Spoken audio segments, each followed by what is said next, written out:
Hey yo, for my name, I'm gonna go by Fam Rider here, and this post is episode one of we'll call it reading things I've written. Here we go. Let's see. Meanwhile, the pantheist.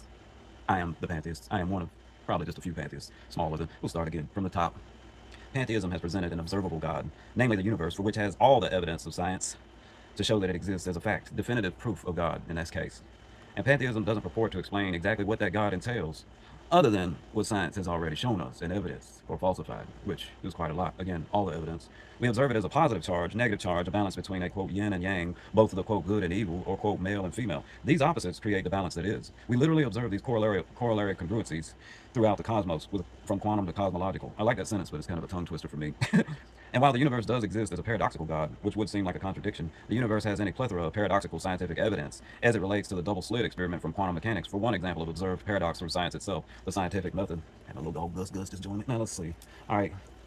What each pantheist infers from that base universe God is entirely subjective to the individual concerning the unknown and or unknowable, which is where the faith part comes into being classified pantheist. However, the pantheist isn't a dogmatic stance and has no Bible like the satanic Bible of the LaVeyan atheist cult group, or a congregation following churches, leaders as LaVeyans and Christians have, for example.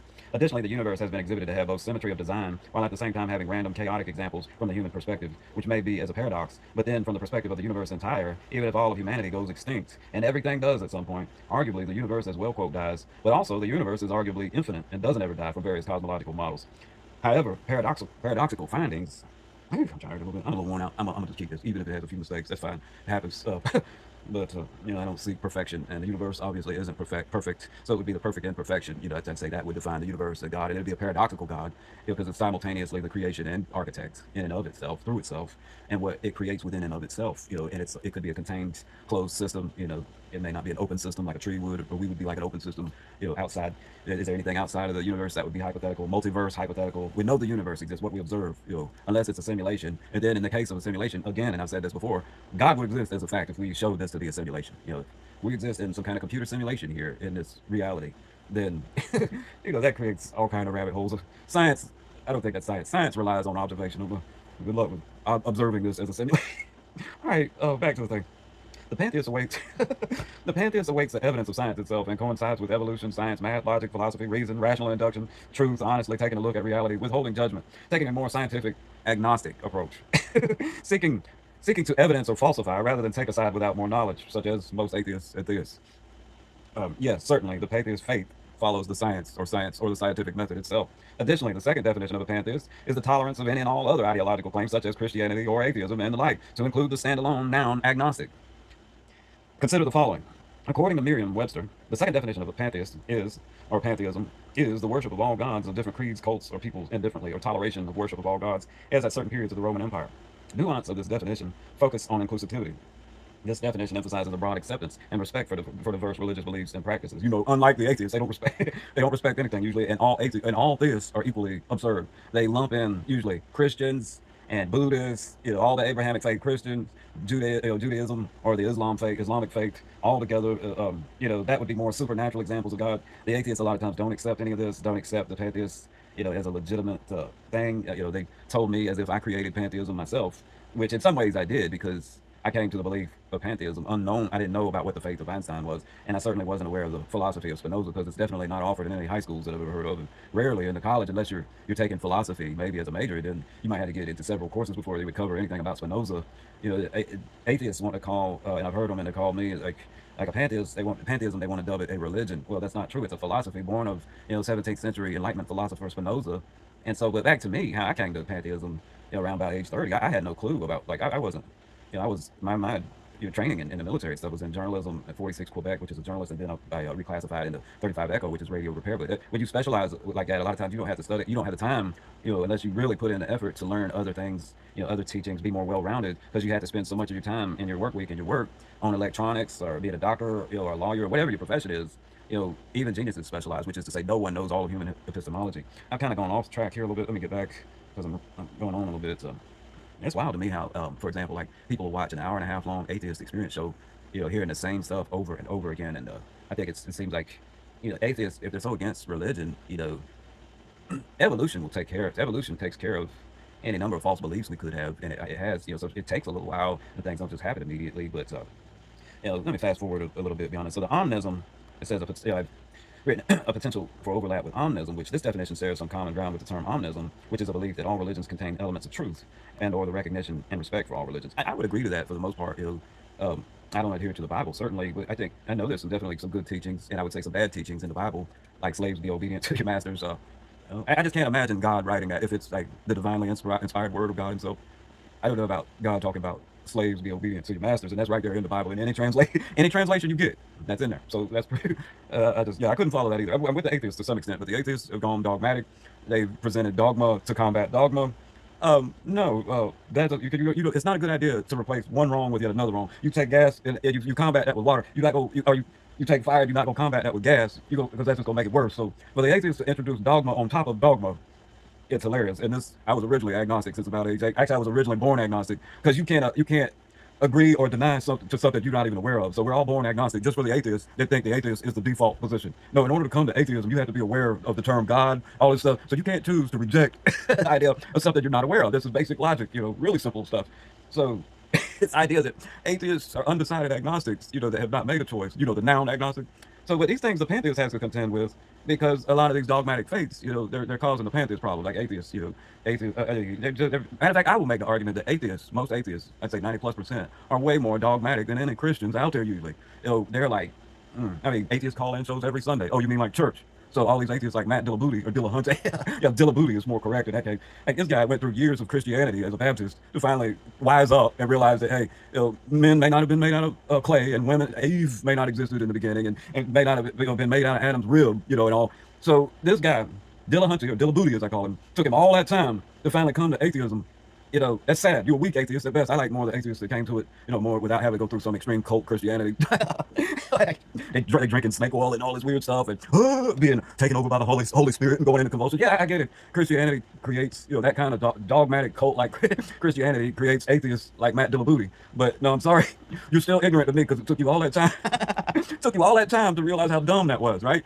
So then you're gonna be an atheist prophet. You don't qualify, Dillahunty. You can go back to work at Burger King or something. Do something. You ain't got nothing to teach, bro. Okay, so here we go. With all the above said, evolution is a part of what the pantheist adheres to, which shows a forward progression away from dogmatic things such as Christianity and obeying atheist cults and or religions. So therefore, part of evolution includes letting go of archaic or outmoded beliefs long since shown false. And pantheism is a product of philosophy rather than a superstition and or supernatural. Pantheism teaches nothing such as the aforementioned dogmatic positions. Okay, so I had read that. But that's not exactly word for word, and I added a little bit in here. I'm probably going to speed this up and edit it and stuff.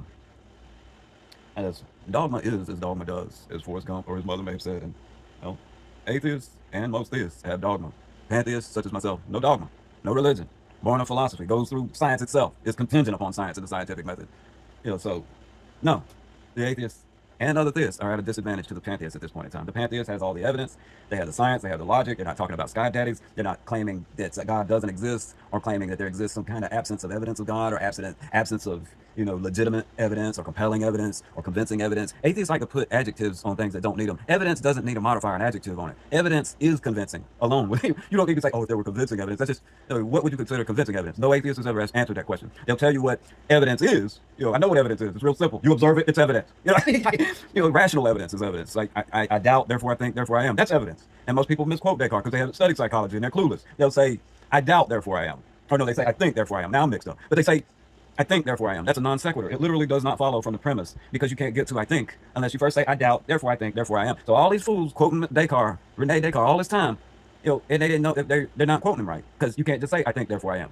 You got to say I doubt, therefore I think, therefore I am, or it doesn't add up. It doesn't wash. It's like saying instead of 1 + 1 = 2, 1 with an unknown variable equals. But then you can determine through algebra what the x or unknown variable is. But at any rate, it's exhausting dealing with dogmatists, such as most atheists and theists are dogmatists. And then atheists, I get on so much because they quote science, like science has anything to do with atheism, or science creates atheists, or the scientific method is an atheist. No, atheist creation or something. Only atheists use science. Meanwhile, theists and atheists have been using science, and anyone can use science. Science isn't a philosophy in that sense where, hey, you would just say it was the philosophy of the scientific method, perhaps, but that's just a rigorous way of evaluating the world and finding out truths and creating these devices we make these videos on. Thank you again, Tesla, mainly. So it's a wash. This God debate is an infinite loop anyway. But the atheist hubris to say, first off, we don't have any faith. Secondly, we don't have any ridiculous beliefs, which is a lie again, and they act like only they alone understand science. They have biologists, which that's the weakest, one of the weakest scientists I would say is a biologist, theoretical physicists, quantum mechanics into those fields, and real esoteric high levels of math like linear algebra, like a dude was doing on the mirrors and Goodwill Hunting. Yeah, that's hilarious. And it's just so many things that come to mind when I'm thinking about these kind of things. And I don't see how people watch these atheist experience shows and stuff like that. And what they're trying to do, obviously, is recruit people, just like churches recruit people. They're making these what they think are logical arguments, to where they're trying to get more atheists, and it's an atheist following, and they have atheist leaders. And you don't have any of that. You don't have any of that at all in pantheism. Nobody really, even looks at Einstein like a pantheist prophet. It really, he would be, and so would be Spinoza. That's how they do. They proponents. He was a world-recognized genius scientist and proponent of pantheism. So, but back to then. Okay, so I had way back then around age 30. I'm about 53 now. So right. I had, that's when I first came to, I still say it was an epiphany because I wasn't aware of pantheism. I hadn't heard of any philosophy about the universe being God. I had gone to my psychiatrist because I have bipolar. I'm gonna put that right out. I ain't afraid of saying I have bipolar. Oh no, that's not a problem. And it's just like anything else. If you medicate it and everything, you can be all right. I wouldn't say it's like diabetes or it's not that simple. You can't just take an insulin shot. And sometimes it's really difficult to get any meds that work. Originally, when I first was diagnosed around that time, about age 30, because that's when I was diagnosed with bipolar. But suffice it to say, when I went into my psychiatrist that day, this guy, Dr. I won't say his name, but Dr. M, he was in the VA in Tallahassee, Florida when I was living there. But this dude, I went in there and they knew I was really smart, right?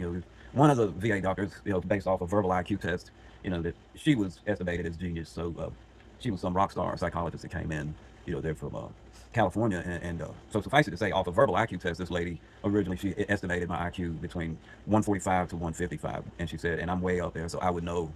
And so that's just one in any number of PhDs, certain aspects of psychology alone. I've downloaded the DSM-5. If anybody watches this video, if you're in the field of psychology or psychiatry, you already should know what the DSM-5 is. I'm not going to re-explain it here.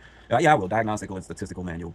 So the fifth, they should have the sixth version coming out. That's all to say I'm very well read and studied in psychology alone, taking various classes to the college level, to include at FSU, Florida State, Tallahassee Community College. For my AA degree as electives, I took math to the calculus level for fun. That's what I do for my electives. My AA degree is better than, so I'm just saying, my credentials, and if you talk it, walk it, and chew bubblegum while moonwalking on them, then you don't even need degrees. It's like you said back in the Goodwill Hunting, which was a movie. No genius has ever been a genius in chemistry, linear algebra. That's like the apex of math. And then he's going to be speed reading books. And speed reading is an actual reading. You're getting the gist of the book because nobody can read that fast. Just shut up if you think you can actually read like the dude did in Goodwill Hunting and actually be thoroughly reading something. No, you're just, what it is you're just getting the basic gist of a book like that, and you're not getting the full thing. That's a really bad idea, speed reading. And then all this stuff, but it's a movie, so it's just, no, you're not going to be doing linear algebra up on the mirror. Maybe, I don't know. I hadn't really been to linear algebra. The point is, no genius has ever been that genius. Descartes, I would say, is the genius of the genius. This dude lying on his bed, he was looking up. I was taking an astronomy class, not astrology, but this dude was like serious science. He had written his own book for the class. This was bad to the bone. This dude was, I'd say he's probably genius himself, but he was like, don't go home. And the first day he was like, look, this is astronomy. Don't go home and tell your people, family and friends and all, you're in the astrology class. He was like, because that ain't this is science. Astrology is hilarious, though. But it's all laughable. It's all a contradiction. No one knows. So the whole thing about me, my problem with the atheists is they act like they know. Like, atheism isn't a faith; it's a fact. And they say if you can't falsify a negative. Yeah, sure you can. And here's exactly how. The negative, or the opposite of a spherical Earth, apparently from our perspective, is a flat Earth. So atheists would be like the flat Earth to the pantheists, because even seeing everything, all the evidence of science. And they still like, now, the universe already had a name. I was like, are you serious? They have these things called synonyms. That's what the pantheists is saying. They're like, they don't like the name. This shit is hilarious. You can't make this up. And they'll still keep talking as if you're talking about a supernatural God when you talk about a natural God. And they're not listening. They think the only option to be, quote, God is you got to be a, quote, sky daddy. So they don't even accept. The funny thing is, they'll accept that Jesus has been defined as God, but they don't agree to that. But they accept the Christians' right to define God as the Trinity, Jesus, God, and the Holy Ghost. Sounds like male, and probably male again. Ain't no female in that, so that's out of balance with the whole universe anyway. It's a positive and a negative charge. It's a yin yang. It's a male female balance. It's the balance that it is. It's a so it's not But anyway, I'm gonna just wrap this up. Either way, most of them, Christian or atheist, dogmatic as hell, man. The Panthers, not so much. Choose wisely, my friend.